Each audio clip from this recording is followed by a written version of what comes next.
ಯಥಾ ದಾರುಮಯೀಂ ಯೋಷಾಂ ನರಸ್ಥಿರ ಸಮಾಹಿತಃ ಇಂಗಯತ್ಯಂಗ ಮಂಗಾನಿ ತಥಾ ರಾಜನ್ಯಮಾಃ ಪ್ರಜಾಃ ಅಂತ ವನಪರ್ವದಲ್ಲಿ ಬರುವಂಥ ಒಂದು ಶ್ಲೋಕ ಇದೆ. ವನಪರ್ವದ ಸಂಗ್ರಹವನ್ನು ಮಾಡ್ತಕ್ಕಂಥ ಶ್ಲೋಕ ಅಂತ ನಾವು ಇದನ್ನು ಪರಿಗಣಿಸಬಹುದು. ವನಪರ್ವದಿಂದ ನಮಗೆ ದೊರೆಯುವಂಥ ಸಾರಾಂಶ ಮತ್ತು ಭಗವಂತನ ಮಹಿಮೆ ಅದೆಲ್ಲವನ್ನೂ ಒಂದೇ ಶ್ಲೋಕದಿಂದ ನಾವು ಕಲಿಯುವುದಾದರೆ ನಮಗೆ ಈ ಶ್ಲೋಕ ನಮ್ಮ ಕಣ್ಣು ಮುಂದಿದೆ. ದ್ರೌಪದಿ ಮತ್ತು ಯುಧಿಷ್ಠಿರರ ನಡುವಿನ ಸಂವಾದದಲ್ಲಿ ಭಾಗ ಕಂಡು ಬರ್ತದೆ. ಆಚಾರ್ಯರು ಬ್ರಹ್ಮಸೂತ್ರ ಭಾಷ್ಯದಲ್ಲಿ ಇದನ್ನು ಉದ್ಧರಿಸಿದ್ದಾರೆ. ಸಾಧ್ಯವಾದಷ್ಟು ಈ ಶ್ಲೋಕಗಳನ್ನೆಲ್ಲ ಹೇಳುವಾಗ ಆದಿಪರ್ವದಲ್ಲಿಯೂ ಸಭಾಪರ್ವದಲ್ಲಿಯೂ ಮತ್ತು ಈಗ ವನಪರ್ವದಲ್ಲಿಯೂ ಮುಂದೆ ಬೇರೆ ಬೇರೆ ಪರ್ವಗಳಲ್ಲಿಯೂ ಕೂಡ ಆಚಾರ್ಯರು ಉದ್ಧರಿಸಿದ ಶ್ಲೋಕಗಳನ್ನ ತಗೊಂಡು ಅದರಿಂದ ಭಗವಂತನ ಗುಣಾನುಸಂಧಾನ ಮತ್ತು ನಮ್ಮ ಜೀವಮಾನಕ್ಕೆ ಬೇಕಾದ ಒಂದು ಸಂದೇಶ ಇದನ್ನ ತಿಳ್ಕೊಳ್ಳೋ ಪ್ರಯತ್ನ ಮಾಡ್ತಾ ಇದ್ದೀನಿ. ಅಲ್ಲಿ ದ್ರೌಪದಿ ಮತ್ತು ಯುಧಿಷ್ಠಿರರ ನಡುವಿನ ಸಂವಾದದಲ್ಲಿ ಬರುವಂಥ ಒಂದು ಶ್ಲೋಕ ಇದೆ. ಸರಿಸುಮಾರು 30ನೇ ಅಧ್ಯಾಯದಲ್ಲಿ ಬರ್ತದೆ. ಆದರೆ ಎಲ್ಲ ಪ್ರಚಲಿತ ಪಾಠಗಳಲ್ಲೂ ಅದು ತಪ್ಪಾಗಿದೆ. ಅಶ್ಮಾದಿವಚ್ಚ ಅಂತ ಬ್ರಹ್ಮಸೂತ್ರ 2ನೇ ಅಧ್ಯಾಯದ 1ನೇ ಪಾದದ 24ನೇ ಸೂತ್ರ ಅಲ್ಲಿ ಉದ್ಧೃತವಾದ ಶ್ಲೋಕ ಇದೆ.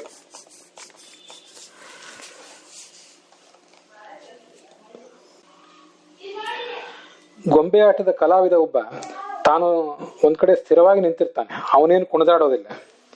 ಆದ್ರೆ ಏಕಾಗ್ರತೆಯಿಂದ ಆ ಗೊಂಬೆಗಳನ್ನು ಆಡಿಸ್ತಾ ಇರ್ತಾನೆ. ಅದರಂತೆ ಪರಮೇಶ್ವರ ತಾನು ಸ್ಥಿರನಾಗಿ ಒಂದ್ ಕಡೆ ಇದ್ದಾನೆ. ತದೇಜತಿ ತನ್ನೇಜತಿ, ಅದಕ್ಕೇನು ಪ್ರಾಕೃತವಾದ ಚಲನ ಇಲ್ಲ. ಮತ್ತೆ ಅವನು ಈ ಜೀವರನ್ನೆಲ್ಲ ಆಡಿಸ್ತಾ ಇದ್ದಾನೆ. ಸೂತ್ರದ ಗೊಂಬೆ ಆಟದ ಕಲಾವಿದ ಈ ಭಗವಂತ. ನಾವು ಆತನ ಕೈಯಲ್ಲಿರುವಂತಹ ಉಪಕರಣಗಳು ಅಂತ ಆಟಿಕೆ ಸಾಮಾನುಗಳು ಅಂತ ಹಿಂದೆ ನೋಡಿದ್ವಿ. ಇಲ್ಲಿದು ಸೂತ್ರದ ಗೊಂಬೆಗಳು, ನಾವು ಆತನ ಕೈಯಲ್ಲಿರುವವರು. ದುರ್ದೈವ ಅಂದ್ರೆ ಲಕ್ಷಾಲಂಕಾರವು ಕೂಡ ಬ್ರಹ್ಮಸೂತ್ರ ಭಾಷ್ಯದಲ್ಲೇ ಉದ್ಧೃತವಾದ ಈ ಶ್ಲೋಕವನ್ನು ತಪ್ಪಾಗಿ ಸ್ವೀಕಾರ ಮಾಡಿದೆ.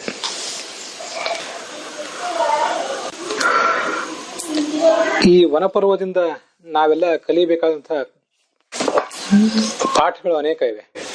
ಕಷ್ಟಗಳು ನಮಗೂ ಬರ್ತವೆ. ಪಾಂಡವರಂತೆ ನಾವು ಕಾಡು ಪಾಲಾಗಿಲ್ದೇ ಇರಬಹುದು.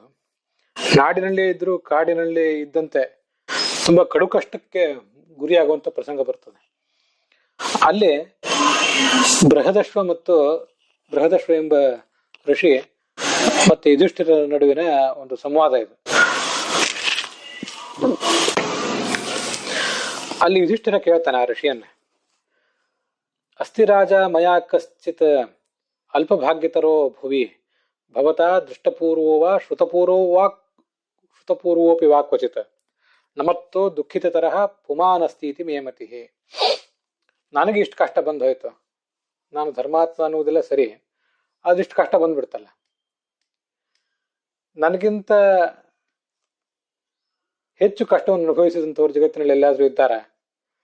ನಾನೇ ಮಹಾ ದುಃಖಿ ಅಂತ ನನ್ನದೊಂದು ಅನಿಸಿಕೆ.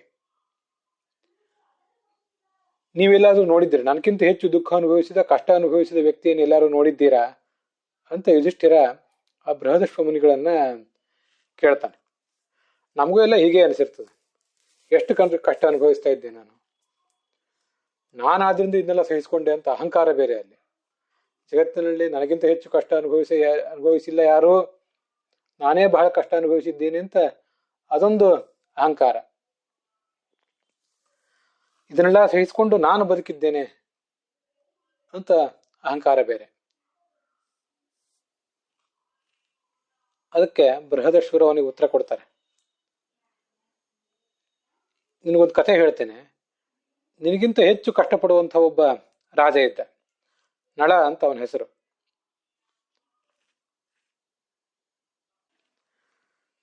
ಅವನು ನಿನ್ನಂತನೇ ಕಾಡು ಪಾಲಾಗಿದ್ದ, ಜೂಜಾಟ ಆಡಿಯೇ ಕಾಡು ಪಾಲಾಗಿದ್ದ. ಅವನು ಕಾಡು ಪಾಲಾದಾಗ ಅವನಿಗೆ ಯಾರಿದ್ರು? ಅವನಿಗೆ ಅವನ ಜೊತೆಗೆ ದಾಸರು ಇರ್ಲಿಲ್ಲ, ರಥ ಇರ್ಲಿಲ್ಲ, ಬಂಧು ಬಾಂಧವರು ಇರ್ಲಿಲ್ಲ.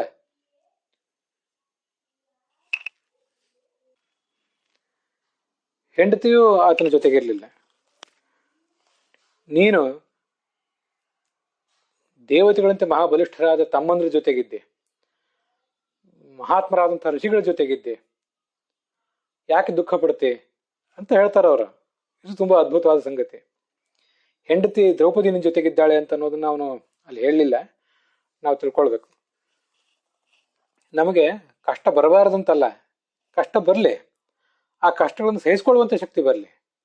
ಧರ್ಮರಾಜ ಕಾಡು ಪಾಲಾದ ಹೌದು, ಆದ್ರೆ ಆ ಕಾಡಿನಲ್ಲೂ ಕೂಡ ಅವನಿಗೆ ಮಹಾತ್ಮರಾದಂತಹ ಬ್ರಹ್ಮಜ್ಞಾನಿಗಳಾದಂತಹ ಋಷಿಗಳ ಸಂಘ ದೊರೆಯಿತು. ನಾನು ಕೆಲವು ಬಾರಿ ಅನ್ಕೊಳ್ಳೋದಿದೆ, ಕೆಲವರಿಗೆ ಬೇರೆಯವ್ರಿಗೆ ಹೇಳಿದ್ದು ಇದೆ, ಸ್ವಯಂ ನನ್ನ ಪಾಲಿಗೂ ಕೂಡ ಅನ್ಕೊಂಡಿದ್ದೇನೆ. ಅತ್ಯಂತ ಶ್ರೇಷ್ಠ ಗಳಿಗೆಗಳು, ನಾವು ಪಾಠ ಕಲಿಯುವಂಥ ಗಳಿಗೆಗಳು, ನಮ್ಮ ಜೀವಮಾನದ ಅತ್ಯಂತ ಮಹತ್ವದ ಪ್ರಸಂಗಗಳು, ಇವೆಲ್ಲ ನಮಗೆ ಕಷ್ಟದಲ್ಲೇ ಬರ್ತವೆ. ನಾವು ಸುಖವಾಗಿದ್ದಾಗ ನಮಗೆ ದೊರೆಯಬೇಕಾದಂಥ ಉತ್ತಮವಾದ ಪಾಠ ಸಂದೇಶ ದೊರೆಯದೆ ಹೋಗ್ಬೋದು. ಶ್ರೇಷ್ಠರಾದಂಥ ಜ್ಞಾನಿಗಳ ಸಹವಾಸ ನಮ್ಗೆ ಆಗದೆ ಹೋಗ್ಬೋದು. ಆದ್ರೆ ನಾವು ಕಷ್ಟದಲ್ಲಿದ್ದಾಗ ಇಂಥ ಕೆಲವು ಪ್ಲಸ್ ಪಾಯಿಂಟ್ಗಳು, ಟರ್ನಿಂಗ್ ಪಾಯಿಂಟ್ಸ್ಗಳು ನಮ್ಮ ಜೀವಮಾನದಲ್ಲಿ ಬರ್ತವೆ. ಆದ್ರಿಂದ ಇವತ್ತು ನಾವು ಅನುಭವಿಸಿದ ಕಷ್ಟಗಳೆಲ್ಲ ಸುಖಗಳಾಗಿ ಪರಿಣಮಿಸ್ತವೆ ನಾಳೆ. ಅದೇ ಧರ್ಮರಾಜನಿಗಾಗಿತ್ತು. ಅಂಥ ಬಲಿಷ್ಠರಾದ 4 ಜನ ತಮ್ಮಂದಿರಿದ್ರು. ಧರ್ಮ ಅರ್ಥ ಕಾಮಗಳೆಲ್ಲವನ್ನೂ ಅನುಸರಿಸಿ ನಡೆದಂಥ ಪತ್ನಿ ಇದ್ದಳು ದ್ರೌಪದಿ. ಮತ್ತೆ ಬ್ರಹ್ಮಕಲ್ಪರಾದಂತಹ ಋಷಿಗಳಿದ್ರು. ಇದಕ್ಕೆ ಅವನು ಯಾಕೆ ದುಃಖ ಪಡಬೇಕು? ಇಷ್ಟೆಲ್ಲ ಇದ್ದ ಮೇಲೆ ನಳಮಹಾರಾಜನಿಗೆ ಏನಿತ್ತು? ನಾವು ಹಾಗೆ ತಿಳ್ಕೊಬೇಕಷ್ಟೆ. ಪಾಂಡವರಿಗೆ ಬಂದ ಕಷ್ಟ ನಮಗೆ ಬಂತ? ನಳಮಹಾರಾಜನಿಗೆ ಬಂದ ಕಷ್ಟ ನಮಗೆ ಬಂತ? ಬಂದಿರ್ಬೋದು ನಮ್ಮಲ್ಲೂ ಯಾರಿಗಾದ್ರು. ಆದ್ರೆ ಎಲ್ಲರಿಗೂ ಅಂಥ ಎಲ್ಲ ಕಷ್ಟಗಳು ಬಂದಿದೆಯಾ? ನಾನೇ ಹೆಚ್ಚು ಕಷ್ಟಪಟ್ಟಿದ್ದೇನೆ, ನಾನೇ ಎಲ್ಲವೂ ಕಷ್ಟವನ್ನು ಸಹಿಸಿಕೊಂಡಿದ್ದೇನೆ ಅಂತ ಅಹಂಕಾರ ಯಾಕೆ? ಇಂಥ ಭ್ರಮ ನಮಗೆ ಯಾಕೆ? ಅಲ್ಲೊಂದು ಸಮಚಿತ್ತತೆ ಇರಬೇಕು. ಧರ್ಮರಾಜ ಅಂದ್ರೆ ಸಾಮಾನ್ಯ ಅಲ್ಲ, ಅವನು ನಮ್ಮೆಲ್ಲರ ನ್ಯಾಯ ಅನ್ಯಾಯ ಧರ್ಮ ಅಧರ್ಮಗಳನ್ನು ತೂಗಿ ನೋಡಿ ನಮಗೆ ಕೊಡಬೇಕಾದ ಎಲ್ಲವನ್ನೂ ಕೊಡುವಂತಹ ಶಕ್ತಿ ಇದ್ದವನವನು. ಅಂಥ ದೊಡ್ಡ ಪದವಿಯಲ್ಲಿದ್ದಂಥವನು, ಯಮಧರ್ಮನ ಅವತಾರಭೂತನಾದವನು, ಅವನಿಗೆ ಹೀಗೆ ಅನಿಸಿಬಿಡ್ತು ಈ ಜಗತ್ತಿನಲ್ಲಿ. ಇದೆಲ್ಲ ಹೀಗೆ ತಾತ್ಪರ್ಯ ನಿರ್ಣಯದಲ್ಲಿ ಆಚಾರ್ಯ ಹೇಳ್ತಾರೆ, ಮಾನುಷಾನ್ನೋಪಭೋಗೇನ ಸಂಸರ್ಗಾಣ್ ಮಾನುಷೇಶುಷ ಅಂತ. ಮನುಷ್ಯರೇ ದುಡಿದು ತಂದ ಆಹಾರವನ್ನು ನಾವು ಸ್ವೀಕಾರ ಮಾಡ್ತಾ ಇದ್ವಿ. ನಾವು ದುಡಿಯುವುದರಲ್ಲೇ, ಮೂಲತಃ ಧನಾರ್ಜನೆಯಲ್ಲೇ ಅನೇಕ ಅನ್ಯಾಯಗಳನ್ನು ನಾವು ಮಾಡಿಬಿಡ್ತೇವೆ. ಮತ್ತೆ ಅಂಥ ಧನದಿಂದ ಆಹಾರ ಸಾಮಗ್ರಿಗಳನ್ನ, ಭೋಗ ಭಾಗ್ಯಗಳನ್ನ ಮನೆಗೆ ತರ್ತೇವೆ. ಮನೆಯಲ್ಲಿ ಅಡಿಗೆ ಮಾಡುವವರು ಕೂಡ ಅಂಥ ಅನೇಕ ಥರದ ದೋಷಗಳನ್ನು ಒಳಗೊಂಡಂಥ ಮನುಷ್ಯರೇ. ಅಡಿಗೆ ಮಾಡಿದ್ದನ್ನು ಬಡಿಸುವವರು ಕೂಡ ಅವರೇ, ಮತ್ತೊಬ್ಬ ಮನುಷ್ಯ ಅಥವಾ ಅದೇ ಮನುಷ್ಯರು. ಉಣ್ಣುವವರು ಕೂಡ ನಾವು ಅಂಥ ಮನುಷ್ಯರೇ. ಈ ಜಗತ್ತಿನಲ್ಲಿ ನಾವು ಕಣ್ಣು ಬಿಟ್ಟ ಕೂಡಲೇ ಸಾಯುವವರೆಗೂ ನಮ್ಮ ಸುತ್ತಮುತ್ತಲಿನ ನಾವು ನೋಡುವುದು ಮನುಷ್ಯರನ್ನೇ.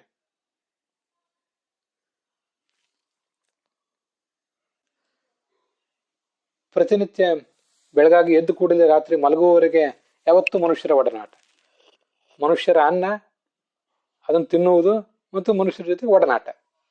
ಆದ್ರಿಂದ ನಮ್ಮ ಮನುಷ್ಯ ಸ್ವಭಾವ ಹೀಗೆಲ್ಲ ನಮ್ಮಿಂದ ಆಡಿಸ್ತದೆ. ಭಗವಂತ ಸೂತ್ರದ ಕೊಂಬೆಗಳಂತೆ ನಮ್ಮನ್ನು ಕುಣಿಸ್ತಾ ಇದ್ದಾನೆ. ಅವನೇ ಧರ್ಮರಾಜನನ್ನು ಕುಣಿಸಿದ್ದ, ನಳನನ್ನು ಕೂಡ ಅವನೇ ಕುಣಿಸಿದ್ದ. ಅದಷ್ಟೇ ಅಲ್ಲದೆ ಇಲ್ಲಿ ಮುಂದೆ ರಾಮನ ಕಥೆ ಬರ್ತದೆ.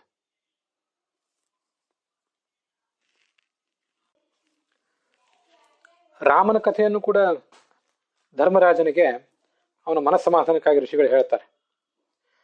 ಭಗವಂತ ಈ ಜಗತ್ತಿನಲ್ಲಿ ಹುಟ್ಟಿ ಬಂದಾಗ ಅವನು ನಮ್ಮಂತೆ ನಾನಾ ಥರದ ಏಳು ಬೀಳುಗಳನ್ನೆಲ್ಲವನ್ನು ಅನುಭವಿಸ್ತಾನೆ. ನಮ್ಮನ್ನು ಅವನು ಸೂತ್ರದ ಗೊಂಬೆಯಂತೆ ಆಡಿಸ್ತಾನೆ. ಧರ್ಮರಾಜನನ್ನು ಆಡಿಸಿದ, ನಳನನ್ನು ಆಡಿಸಿದ, ಪಾಂಡವರನ್ನು ಆಡಿಸಿದ, ನಮ್ಮನ್ನು ಆಡಿಸ್ತಾನೆ. ಹಿಂದೆ ಆಡಿಸಿದ್ದ, ಇವತ್ತು ಆಡಿಸ್ತಾ ಇದ್ದಾನೆ, ಮುಂದೂ ಆಡಿಸ್ತಿದ್ದಾನೆ. ದೀರ್ಘಕಾಲ ಆ ಗೊಂಬೆ ಆಟ ನಡೆದೇ ಇದೆ. ಅದಷ್ಟೇ ಅಲ್ಲ, ತಾನೂ ಈ ಜಗತ್ತಿನಲ್ಲಿ ಹುಟ್ಟಿ ಬಂದಾಗ ಯಾವುದೋ ಸೂತ್ರ ಧಾರಣ ಕೈಯಲ್ಲಿರುವಂತಹ ಗೊಂಬೆಯಂತೆ ವರ್ತಿಸಿ ಬಿಡ್ತಾನೆ. ಆ ಎಲ್ಲ ಏಳು ಬೀಳುಗಳನ್ನು ತನ್ನ ಜೀವಮಾನದಲ್ಲೂ ಕೂಡ ಆತ ಅನುಭವಿಸಿ ತೋರಿಸ್ತಾನೆ. ಇದು ಜೀವನ, ಇದು ಇರುವುದೇ ಹೀಗೆ ಎನ್ನುವುದನ್ನ ರಾಮನ, ನಳದಮಯಂತಿಯರ, ಪಾಂಡವರ ಕಥೆಯಿಂದ ನಾವು ಕಲಿಬೇಕು. ಭಗವಂತ ಅವನ ಸ್ಥಿರ, ಯಾವತ್ತೂ ಏಕರೂಪ. ಅವನು ನ ಕರ್ಮಣ ವರ್ಧತೆ ನೋಕನೀಯಾನ್. ಯಾವತ್ತು ಯಾವ ಕರ್ಮವನ್ನು ಮಾಡಿದಾಗಲೂ ಅವನಿಗೇನು ಸಿಗಬೇಕಾದ್ದೇನೋ ಹೆಚ್ಚಿಂದೇನೂ ಸಿಗೋದಿಲ್ಲ. ಕರ್ಮ ಮಾಡದೆ ಹೋದರೆ ಅವನಿಗೇನು ನಷ್ಟವೂ ಆಗೋದಿಲ್ಲ. ಅಂಥ ನೋಕನೀಯ ಅವನು. ಅದು ಅವನ ಗುಣವನ್ನು ನಾವು ಅನುಸಂಧಾನ ಮಾಡಬೇಕಾದಂಥ ರೀತಿ. ಗೊಂಬೆ ಆಡಿಸುವ ಕಲಾವಿದ ಅವನು. ಅಥವಾ ನಾವು ತಟ್ಟಿರಾಯಗಳು, ಹೊರಗೆ ದೊಡ್ಡ ದೊಡ್ಡ ಗೊಂಬೆಗಳು, ಒಳಗೆ ಒಬ್ಬ ಕಲಾವಿದ ಇದ್ರೆ ಮಾತ್ರ ಆ ತಟ್ಟಿರಾಯರು ಆ ಕಡೆ ಈ ಕಡೆ ಸಂಚಾರ ಮಾಡ್ತಾರೆ. ಇಲ್ಲದಿದ್ರೆ ಒಂದು ಮೂಲೆಯಲ್ಲಿ ಬಿದ್ದಿರ್ತಾರೆ. ಹಾಗೆ ಭಗವಂತನ ಹಿಡಿತದಲ್ಲಿರುವ ಗೊಂಬೆಗಳು ನಾವು ಅಂತ ತಿಳ್ಕೊಳ್ಬೇಕು. ಈ ವನಪರ್ವದಲ್ಲಿ ಮತ್ತೊಂದು ಅದ್ಭುತವಾದ ಸಂವಾದ ಇದೆ. ಅದು ಕೂಡ ಯುಧಿಷ್ಠಿರ ಮತ್ತು ಲೋಮಶ ಅಂತ ಮತ್ತೊಬ್ಬ ಋಷಿಗಳ ನಡುವೆ ನಡೆದಂಥ ಸಂವಾದ. ಅಲ್ಲಿ ಯುಧಿಷ್ಠಿರ ಕೇಳ್ತಾನೆ, ನವೈ ನಿರ್ಗುಣಮಾತ್ಮಾನಂ ಮನ್ಯೇ ದೇವರ್ಷಿ ಸತ್ತಮ ತಥಾಪಿ ದುಃಖ ಸಂತಪ್ತ ಯಥಾ ನಾನ್ಯೋ ಮಹೀಪತಿ ಪರಾಂಶ ನಿರ್ಗುಣಾನ್ಮನ್ಯೇ ನಚ ಧರ್ಮಗತಾನಪಿ ತೇಚ ಲೋಮಶ ಲೋಕೇಸ್ಮಿನ್ ವೃದ್ಧ್ಯಂತೆ ಕೇನ ಹೇತುನಾ. ಇದು ಕೂಡ ನಮ್ಗೆಲ್ರಿಗೂ ಮೇಲ್ಮೇಲೆ ಬಂದಿರುವಂತಹ ಒಂದು ಜಿಜ್ಞಾಸೆನೆ. ನಮ್ಮೆಲ್ಲರನ್ನು ಪ್ರತಿನಿಧಿಸಿದಾನಷ್ಟೇ ಯುಧಿಷ್ಠಿರ. ಏನ್ ಅನಿಸ್ತದೆ ನಮಗೆ? ಅದೇ ಅನಿಸಿತ್ತು ಯುಧಿಷ್ಠಿರನಿಗೆ. ನಾವು ಇಷ್ಟೆಲ್ಲ ಧಾರ್ಮಿಕರಾಗಿದ್ದೇವೆ, ಸಾತ್ವಿಕರಾಗಿದ್ದೇವೆ. ಹೌದು, ನಾವು ಒಂದಿಷ್ಟು ಧಾರ್ಮಿಕ ಚಿಹ್ನೆಗಳನ್ನು ಧರಿಸಿದ್ದೇವೆ, ಅಷ್ಟಿಷ್ಟು ಶಾಸ್ತ್ರ ಪ್ರವಚನ ಮಾಡ್ತೇವೆ, ಏನೇನೋ ಧಾರ್ಮಿಕ ಕ್ರಿಯೆಗಳನ್ನು ಮಾಡ್ತೇವೆ. ನಾವು ನಮ್ಮನ್ನು ಧಾರ್ಮಿಕರು ಅಂತ ತಿಳ್ಕೊಂಡಿದ್ದೀವಿ, ಜಗತ್ತು ನಮ್ಮನ್ನು ಧಾರ್ಮಿಕರು ಅಂತ ಹೊಗಳ್ತದೆ. ಮತ್ತೆ ನಾವು ಧಾರ್ಮಿಕರಲ್ಲದೆ ಇನ್ನೇನು ನಾವು ತಿಳ್ಕೊಂಡಿದ್ದೇವೆ. ನಾವು ಸ್ವಯಂ ಘೋಷಿತ ಧಾರ್ಮಿಕರೇ ನಾವು. ಆದ್ರೂ ನಮಗೆ ಕಷ್ಟ ಬರ್ತದೆ. ಹಾಗಾದ್ರೆ ನಮಗೆ ಸಾತ್ವಿಕರಾದವರಿಗೆ ಇಷ್ಟೆಲ್ಲ ಯಾಕೆ ಕಷ್ಟ ಬಂತು? ಜಿಜ್ಞಾಸೆ ನಮ್ಮದು. ನೋಡಿ, ಅಲ್ಲಿದ್ದಾರೆ ಅವರು. ಇನ್ನೊಬ್ರು ಯಾರನ್ನು ನೆನಪು ಮಾಡ್ಕೊಳ್ತೇವೆ. ಅವರು ಯಾವುದೇ ಧರ್ಮಾಚರಣೆ ಮಾಡುವವರಲ್ಲ, ಸಜ್ಜನರೂ ಅಲ್ಲ. ಧರ್ಮಾಚರಣೆ ಮಾಡದೆ ಹೋದ್ರು ಸಜ್ಜನರಾದರೂ ಆಗಿದ್ದಾರೆ, ಅದೂ ಅಲ್ಲ. ಅಂಥವ್ರಿಗೆ ಎಲ್ಲಾ ಥರದ ಏಳಿಗೆನೂ ಸುಖವೂ ಆಗಿದೆ. ಯಾಕೆ ಹೀಗೆ? ಧರ್ಮಾಚರಣೆ ಫಲ ಇದೇನಾ ಅಂತೆಲ್ಲ ಅನಿಸಿಬಿಡ್ತದೆ ನಮ್ಗೆ.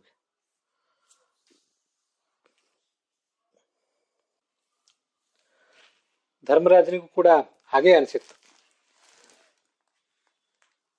ನಮೈ ನಿರ್ಗುಣ ಮಾತ್ಮಾನ್, ನಾನೇನು ನಿರ್ಗುಣ ಅಲ್ಲ,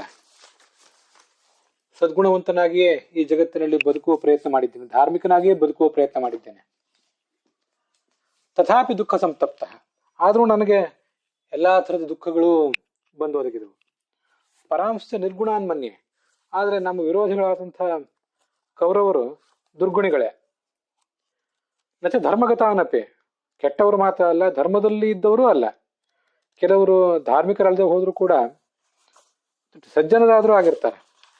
ಇವರಲ್ಲಿ ಅದೂ ಇಲ್ಲ, ಸಜ್ಜನರೂ ಅಲ್ಲ, ಧಾರ್ಮಿಕರೂ ಅಲ್ಲ.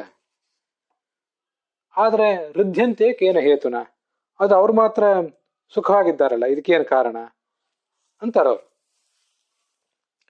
ಇದು ವಿಪರೀತಕ್ಕೆ ಹೋಗಿ ಮುಂದೆ ಸ್ವರ್ಗಾರೋಹಣ ಪರ್ವದಲ್ಲಿ ಒಂದ್ ಕಡೆ ದೇವಾಂಶ ಗರ್ಹಯಾಮಾಸ ಧರ್ಮಂ ಚೈವ ಯುಧಿಷ್ಠಿರ ಅಂತ ಬರ್ತದೆ. ಮುಂದೆ ಅದನ್ನು ಮತ್ತೆ ನೋಡೋಣ. ಯುಧಿಷ್ಠಿರನಿಗೆ ತನ್ನ ತಮ್ಮಂದಿರು ನರಕದಲ್ಲಿದ್ದಾರೆ, ದುರ್ಯೋಧನಾದಿಗಳು ಸ್ವರ್ಗದಲ್ಲಿದ್ದಾರೆ ಅನ್ನೋದನ್ನ ನೋಡಿ ಸಹಿಸ್ಕೊಳ್ಳಿಕ್ಕಾಗ್ಲಿಲ್ಲ. ಅವನು ದೇವತೆಗಳನ್ನೆಲ್ಲ ಬೈಲಿಕ್ಕೆ ಶುರು ಮಾಡಿಬಿಟ್ಟಂತೆ. ದೇವತೆಗಳನ್ನು ಬೈದ. ಧರ್ಮಂ ಚೈವ ಯುಧಿಷ್ಠಿರ, ಧರ್ಮವನ್ನು ಕೂಡ ನಿಂದನೆ ಮಾಡಿದ ಅಂತ ಅಲ್ಲಿ ಕಂಡು ಬರ್ತದೆ. ಯಾಕೆ ಧರ್ಮಾಚರಣೆ ಮಾಡ್ಬೇಕು? ಧರ್ಮಾಚರಣೆ ಫಲ ಇದೇನಾ ಅಂತೆಲ್ಲ ಆತನಿಗೆ ಅನಿಸಿಬಿಡ್ತು. ನಮಗೂ ಹೀಗೆ ಅನಿಸ್ತದೆ. ಅದಕ್ಕೆ ಲೋಮಶರು ಹೇಳ್ತಾರೆ, ನಾತ್ರ ದುಃಖಂ ತ್ವಯಾರಾಜನ್ ಕಾರ್ಯಂ ಪಾರ್ಥ ಕದಾಚನ ಯದ್ ಅಧರ್ಮೇಣ ವರ್ಧೇಯು ಅಧರ್ಮ ರುಚಯೋ ಜನಾ ವರ್ಧತ್ಯಧರ್ಮೇಣ ನರಹ ತಥೋ ಭದ್ರಾಣಿ ಪಶ್ಯತೆ.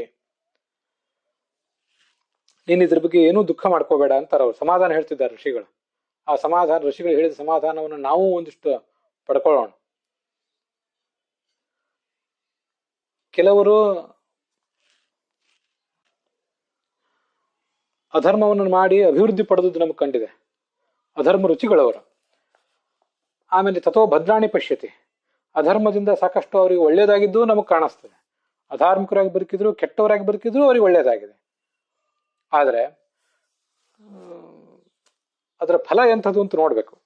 ಮುಂದಿನ ಫಲ, ಈಗ ಆಗುವ ಫಲ ನೋಡುವುದಲ್ಲ. ಈಗ ಅವರು ತಮ್ಮ ಶತ್ರುಗಳನ್ನು ಗೆದ್ದಿದ್ದಾರೆ, ಮತ್ತೆ ಎಲ್ಲ ಥರದ ಸುಖ ಪಟ್ಟಿದ್ದಾರೆ. ಆದರೆ ಸಮೂಲಸ್ತು ವಿನಶ್ಯತಿ, ಕೊನೆಗೊಂದು ದಿವಸ ಎಲ್ಲವನ್ನೂ ಕಳ್ಕೊಂಡು ಬಿಡ್ತಾನೆ. ನಾನಿದನ್ನೆಲ್ಲ ನೋಡಿದ್ದೀನಿ ಅಂತಾರವರು.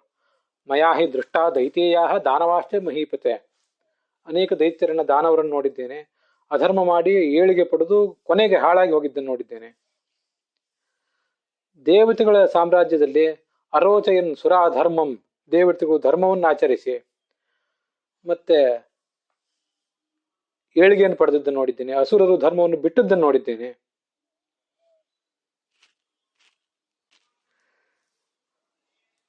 ಲಕ್ಷ್ಮೀಸ್ತು ದೇವಾನ್ ಅಗಮತ್, ಲಕ್ಷ್ಮಿ ದೇವತೆಗಳನ್ನೇ ಸೇರಿದಳು, ಆದರೆ ಅಲಕ್ಷ್ಮಿ ಅಸುರನ್ನು ಸೇರಿದ್ಲು. ಆ ಅಸುರರಲ್ಲಿ ಕಲಿಯೂ ಪ್ರವೇಶ ಮಾಡಿಬಿಟ್ಟ. ಕಲಿರಪ್ಯಾವಿಶತ್ತತಃ ತಥಾ ತ್ವಮಪಿ ರಾಜೇಂದ್ರ, ನೀನು ಕೂಡ ತೀರ್ಥಕ್ಷೇತ್ರಗಳಲ್ಲಿ ಸ್ನಾನ ಮಾಡು, ಜ್ಞಾನವನ್ನು ಪಡೆದುಕೋ. ಪುನರ್ವೇತ್ಸ್ಯತಿ ತಾಂ ಲಕ್ಷ್ಮೀಂ ಏಷ ಪಂಥ ಸನಾತನಃ, ಸತ್ಕರ್ಮದಿಂದಲೇ ಯಾವತ್ತು ಸತ್ಫಲ ಸಿಗೋದು. ಇದೇ ಸನಾತನವಾದ ಮಾರ್ಗ. ಅನೇಕ ಜನ ರಾಜರನ್ನ ನಾನು ನೋಡಿದ್ದೇನೆ ಅಂತಾರವರು. ಲಬ್ಧಾಸಿ ವಿಪುಲಾಂ ಶ್ರಿಯಂ ನಚಿರಾದ್ವೈ ವಿನಕ್ಷಂತಿ ದೈತ್ಯಾಯವನ ಸಂಶಯ. ಈ ಧೃತರಾಷ್ಟ್ರನ ಮಕ್ಕಳೆಲ್ಲ ಸದ್ಯದಲ್ಲೇ ಭ್ರಷ್ಟರಾಗಿ ಹೋಗೋರಿದ್ದಾರೆ ಅಂತ ಅವನಿಗೆ ಸಮಾಧಾನ ಹೇಳ್ತಾರೆ. ಈ ಸಮಾಧಾನವನ್ನ ನಾವು ಸಾತ್ವಿಕರು ಧಾರ್ಮಿಕರು ಅಂತ ನಮ್ಮ ಬಗ್ಗೆ ನಾವೇನು ಅನ್ಕೊಂಡಿದ್ದೀವಲ್ಲ, ಧರ್ಮರಾಜನಷ್ಟು ಸಾತ್ವಿಕರ ನಾವು? ನಳಮಹಾರಾಜನಷ್ಟು ಧಾರ್ಮಿಕರ? ಅಷ್ಟು ಭಗವದ್ಭಕ್ತರ? ಏನೇನೋ ಆಗಿದೆ. ಆದರೂ ನಾವು ಸಾತ್ವಿಕರಾಗಿರುವುದು ಹೌದಾದರೆ ಅದಕ್ಕೊಂದಿಷ್ಟು ಸತ್ಫಲ ಇದ್ದೇ ಇದೆ. ಲಕ್ಷ್ಮಿ ಶಾಸ್ತ್ರ ಸಂಪತ್ತು ಮತ್ತು ಐಹಿಕವಾದ ಸಂಪತ್ತು ಅದೆಲ್ಲವೂ ಕೂಡ ನನಗೆ ಸಿಕ್ಕೇ ಸಿಗ್ತದೆ ಒಂದು ದಿವಸ ಅಂತ ಭರವಸೆ ಇಡಬೇಕು. ಇದು ನಮಗೆ ಮಹಾಭಾರತದಿಂದ ಸಿಗುವಂಥ, ಈ ವನಪರ್ವದಿಂದ ಸಿಗುವಂಥ ಒಂದು ಪಾಠ. ಇದೇ ವನಪರ್ವದಲ್ಲೇ ನಾವು ಹಿಂದೆ ನೋಡಿದಂತೆ ರಾಮಾಯಣದ ಕಥಾ ಇದೆ. ಅಲ್ಲಿಯೂ ಕೂಡ ಧರ್ಮರಾಜ ಹೀಗೆ ಕೇಳಿರ್ತಾನೆ, ನನ್ನಂಥ ದೌರ್ಭಾಗ್ಯವಂತ ಯಾರು ಅಂತ. ಅದಕ್ಕೆ ರಾಮಾಯಣದ ಕಥೆಯನ್ನ ಅಲ್ಲಿ ಮಾರ್ಕಂಡೇಯರು ಅವನಿಗೆ ಹೇಳ್ತಾರೆ. ಮುಂದೆ ಸಾವಿತ್ರಿ ಸತ್ಯವಾನದ ಕಥಾ ಅಲ್ಲಿ ಬರ್ತದೆ. ವನಪರ್ವದಲ್ಲಿ ಕೊನೆಗೆ ಒಂದು ಅದ್ಭುತವಾದ ಭಾಗ ಯಕ್ಷ ಪ್ರಶ್ನ, ಆ ಭಾಗ ಅಲ್ಲಿ ಬರ್ತದೆ. ಯಕ್ಷ ಪ್ರಶ್ನದ ಬಗ್ಗೆ ಹೇಳಲಿಕ್ಕೆ ಅನೇಕ ದಿವಸಗಳು ಬೇಕಾಗ್ತವೆ ನನ್ನ ತಿಳುವಳಿಕೆ ಅಂತೆ. ಅಲ್ಲೊಂದು ಫಲಶ್ರುತಿ ಇದೆ. ಇದಂ ಸಮುತ್ಥಾನ ಸಮಾಗತಂ ಮಹತ ಪಿತುಶ್ಚ ಪುತ್ರಶ್ಚ ಚ ಕೀರ್ತಿವರ್ಧನಂ. ತಂದೆ ಯಮಧರ್ಮ, ಅವನ ಮಗ ಧರ್ಮರಾಜ, ಅವರಿಬ್ಬರು ಮಾಡಿದಂಥ ಒಂದು ಸಂವಾದ ಅದು. ಅದನ್ನ ಯಾರು ಕೇಳ್ತಾರೆ ಅವರಿಗೆ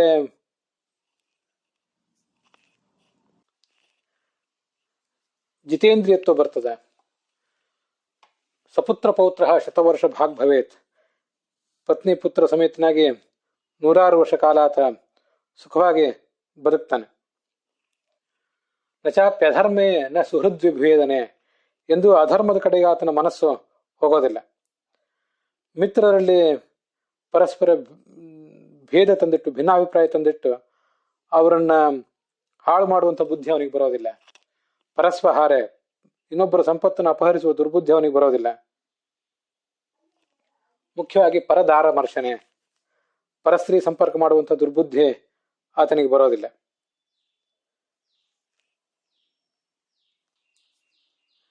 ಕದರ್ಯ ಭಾವೆ, ಯಾವುದೇ ರೀತಿಯಾದಂತಹ ದುರ್ಬುದ್ಧಿಯೂ ಕೂಡ, ಕೆಟ್ಟ ಕೆಲಸದಲ್ಲಿ ಮನಸ್ಸು ಕೂಡ ಆತಂದು ತೊಡಗೋದಿಲ್ಲ. ನೃಣಾಂ ಸದಾಖ್ಯಾನವಿದಂ ವಿಜಾನತಾಂ ಅಂತ ಅದರ ಫಲ ಇದೆ.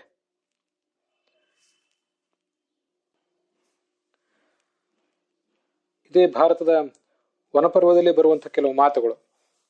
ಅಕ್ಷೀಣೋ ವಿತ್ತತಃ ಕ್ಷೀಣಃ ವೃತ್ತತಸ್ತು ಹತೋಹತಃ ಅಂತ.